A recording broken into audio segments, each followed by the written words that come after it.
एक और बेहद अहम खबर। जम्मू कश्मीर में गैर स्थानीय को वोट डालने का हक देने को लेकर शिवसेना जम्मू कश्मीर इकाई ने कड़ी आपत्ति दर्ज करवाते हुए जबरदस्त विरोध प्रदर्शन किया और इसे पार्टी विशेष को फायदा पहुंचाने की साजिश करार दिया। पार्टी प्रदेश प्रमुख मनीष साहनी ने कहा कि पहले परिसीमन आयोग के सहारे भाजपा द्वारा राजनीतिक लाभ लेने का हर संभव प्रयास किया गया। साहनी ने जम्मू कश्मीर की तमाम राजनीतिक दलों को एकजुट होकर चुनाव आयोग के इस निर्णय के खिलाफ सड़कों पर उतरने की सलाह दी है।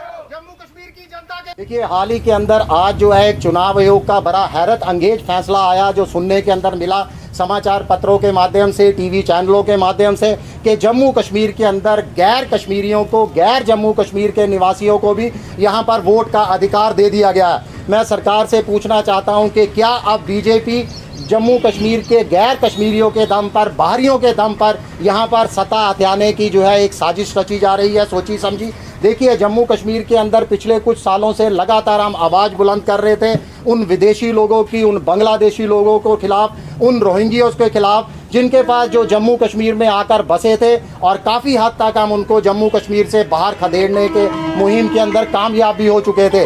उनके पास जम्मू कश्मीर का, भारत सरकार का आधार कार्ड तक उनके पास है।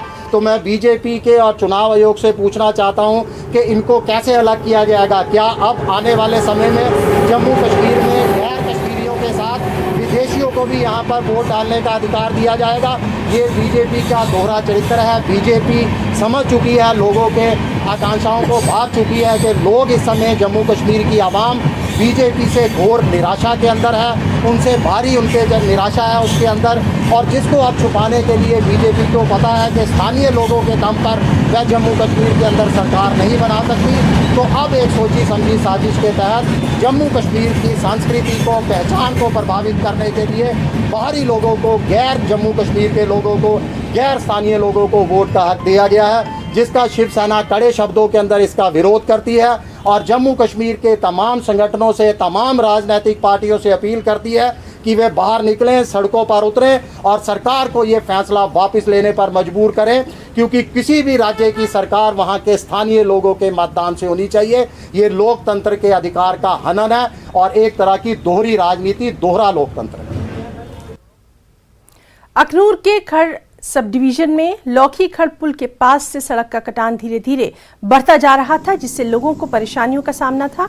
लोगों का कहना था कि कटान की वजह से पुल टूटने का भी खतरा है और कटान को ठीक करने के लिए कोई भी संबंधित अधिकारी इस ओर ध्यान ही नहीं दे रहा। इसकी खबर न्यूज़ 18 जम्मू कश्मीर लद्दाख हिमाचल ने चलाई और खबर चलने के बाद प्रशासन हरकत में आया और न्यूज़ 18 की खबर का असर एक बार फिर से सामने आया। इस दौरान लोगों ने न्यूज़ 18 जम्मू कश्मीर लद्दाख हिमाचल और प्रशासन का धन्यवाद दिया।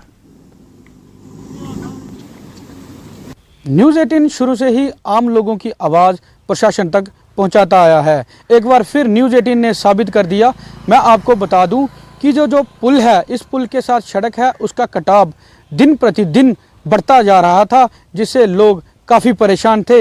इनकी परेशानी देखते हुए न्यूज़ 18 ने इस खबर को चलाया, जिससे आज यहाँ पे काम शुरू हुआ और लोगों को काफ़ी राहत भरी सांस मिली। मैं न्यूज़ 18 जम्मू कश्मीर लद्दाख के लिए सुनील सिंह भाऊ। सामा जिले के विजयपुर क्षेत्र के गांव सलमेरी में संदिग्ध परिस्थितियों में खेत में एक व्यक्ति का शव मिला। विजयपुर पुलिस ने मौके पर पहुंचकर शव को इमरजेंसी हॉस्पिटल विजयपुर में पोस्टमार्टम के लिए पहुंचाया। मिली जानकारी अनुसार शव की पहचान सतपाल उम्र 45 साल, ध्राण मिश्री आला जम्मू के तौर पर की गई है। बताया जाता है कि मृतक सतपाल एक बस कंडक्टर था और वो 16 तारीख से अपने घर से किसी काम के लिए बाहर निकला था। पुलिस ने मामला दर्ज कर तफ्तीश शुरू कर दी है।